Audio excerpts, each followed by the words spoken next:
Hello students, आप सभी कैसे हो। आशा करता हूँ कि आप सभी बहुत अच्छे होंगे और अपनी परीक्षा की तैयारी को बहुत अच्छी तरह से कर रहे होंगे।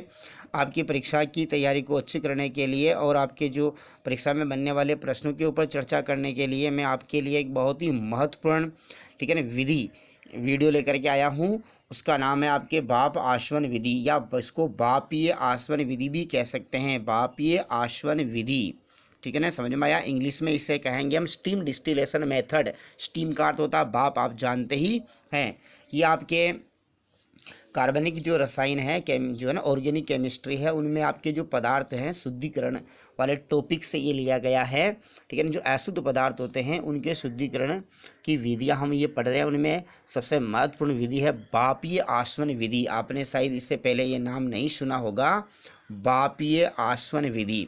तो अब समझो बापीय आश्वन विधि कहाँ अप्लाई की जाती है, किस प्रकार के पदार्थों के शुद्धिकरण में अप्लाई की जाती है। मेन मुद्दा यही है, प्रश्न यहीं से बनता है। तो आप समझ लीजिए, कुछ कार्बनिक यौगिक, देखो सभी नहीं, कुछ कार्बनिक यौगिक जो अपने आप यानी कि खुद भाप बन करके नहीं उड़ते हैं। कुछ कार्बनिक पदार्थ जो अपने आप भाप बन करके नहीं उड़ते हैं, यह यौगिक पानी की भाप के साथ आसानी से उड़ जाते हैं। यानी कि कुछ कार्बनिक पदार्थ है जिनको गर्म किया जाए तो वो भाप बन करके अपने आप नहीं उड़ते हैं, परंतु यदि पानी की भाप उनमें प्रवाहित की जाए, ठीक है ना, पानी की भाप यदि उनके अंदर, जैसे मानो ये बर्तन है, इसमें कोई पदार्थ ए रखा हुआ है, इसको आप गर्म करें, उसकी भाप नहीं बन रही है, परंतु पानी की भाप इसके अंदर प्रवाहित कर दी, तो पानी की भाप में क्या होगा, फिर ये पानी की भाप इस ए पदार्थ के साथ क्रिया करेगी और ये भाप क्या करेगी, इस पदार्थ को अपने साथ क्या कर लेगी, उड़ा लेगी।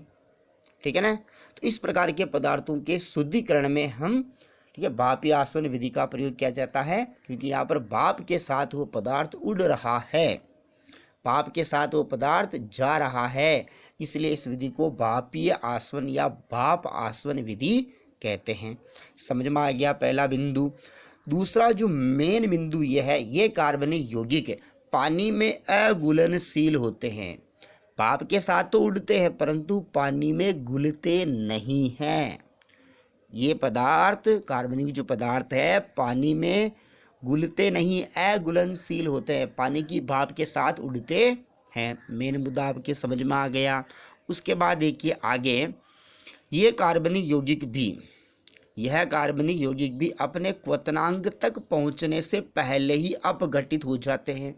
ठीक है ना, देखो भाप के साथ क्यों नहीं उड़ेंगे, इनकी भाप क्यों नहीं बनेगी, इनको जब आप गर्म करोगे, इन पदार्थों को आप, जैसे ये बीकर है, किस बर्तन है, इसमें आपने कोई पदार्थ ए ले रखा है, इसको आप गर्म कर रहे हो, तो ये इनका जो उड़ने का, भाप बनने का जो टेम्परेचर होता है, क्वथनांक होता है, ये क्वथनांक तक पहुंचने से पहले ही, इनका टेम्परेचर क्वथनांक तक पहुंचने से पहले ये पदार्थ क्या होता, अपघटित हो जाता है, ये पदार्थ टूट जाता है। जैसे ए पदार्थ है, ये टूट करके बी और सी में चेंज हो गया, यानी कि इनका अपघटन हो गया, ये बी और सी में चेंज हो गया, तो हमें तो ए चाहिए, बी और सी जो नहीं चाहिए ना, ये अलग पदार्थों में टूट गया।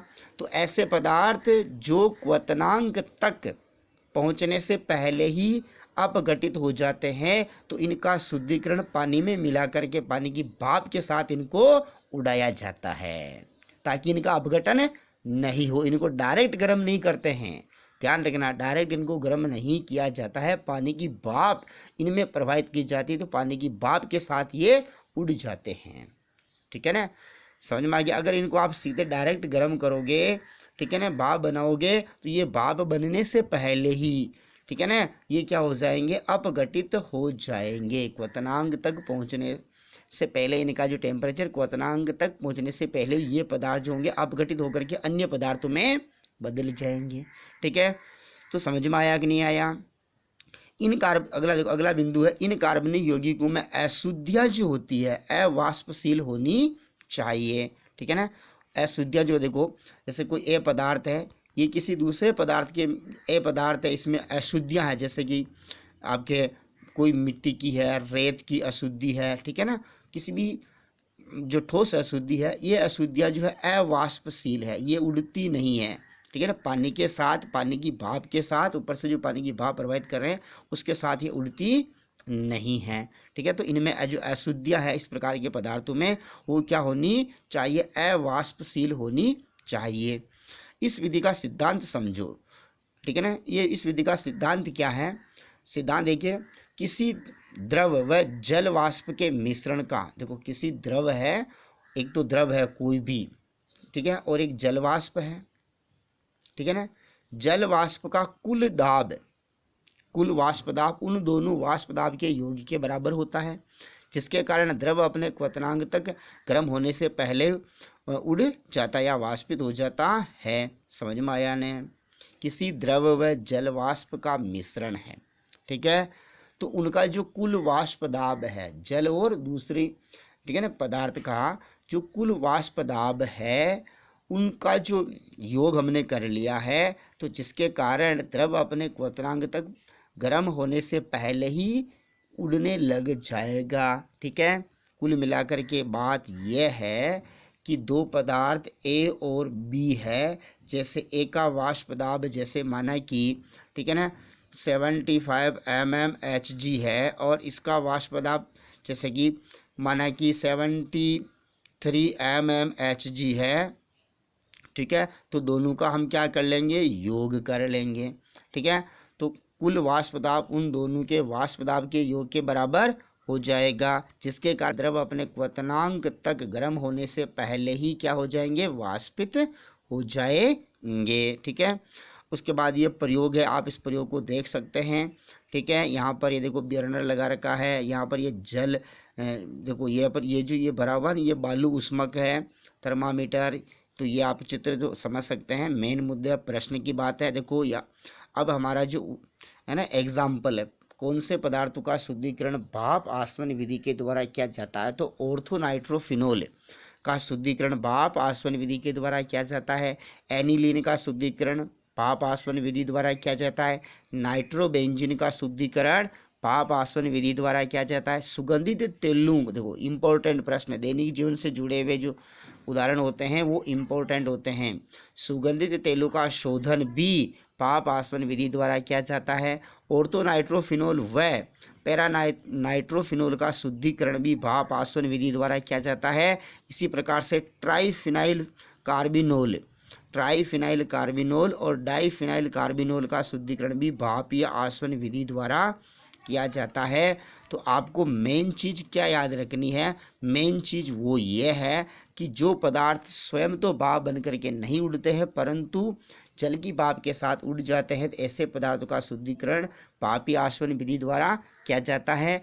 और ये कार्बनिक यौगिक जो होते हैं जल में अघुलनशील होते हैं परंतु जल की भाप के साथ उड़ जाते हैं, और इनके आपको उदाहरण याद रखने हैं किन, ठीक है ना, ये दैनिक जीवन वाले उदाहरण, और इनको आपको याद रखना है। देखो प्रश्न अब कैसे बनेगा, ठीक है, कि एनिलीन जो होता है ये स्वयं वाष्प बनकर नहीं उड़ता परंतु जल के साथ ये उड़ जाता है।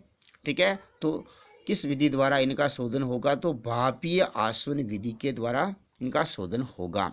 इसी प्रकार से ट्राइफिनोल कार्बिनोल व डाइफिनाइल कार्बिनोल का जो शुद्धिकरण है वो किस विधि द्वारा किया जा सकता है, भापीय आसवन विधि द्वारा। ठीक है ना, मैंने अभी जी ये उदाहरण बताया वो, ठीक है ना, एनिलीन वाला, ये इसी प्रकार से आपके प्रश्न बनेंगे, यही इम्पोर्टेंट है। आशा करता हूँ कि आप अच्छी तरह से समझ गए होंगे।